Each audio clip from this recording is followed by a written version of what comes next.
तर माणिकराव कोकाटे यांची उचलबांगडी झाल्यानंतर दत्तात्रय भरणे यांना कृषी खातं मिळणार असल्याची माहिती आहे। अधिकृत माहिती मिळाली नसल्याचं भरणे यांनी म्हटलेलं आहे। मात्र अजित पवार जी जबाबदारी देतील ती मान्य करू असं देखील दत्तात्रय भरणे यांनी स्पष्ट केलेलं आहे। याबद्दल मला कसली माहिती नाही। या जिल्हा सकाळी पुरंदरला होतो, त्यानंतर आता इंदापूरला होतो। आता मला तुमच्या माध्यमातूनच कळते, अजून मला कुठल्याही प्रकारची अधिकृत माहिती नाही।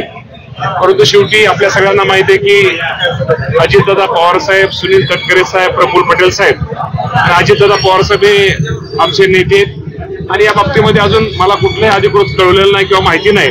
पण अजितदादा पवार साहेब जो निर्णय घेतील त्या बाबतीमध्ये निश्चित प्रकारे जबाबदारी टाकतील। ही जबाबदारी भविष्यामध्ये माझ्यासारखा कार्यकर्ता प्रामाणिकपणे ती जबाबदारी पार पाडेल।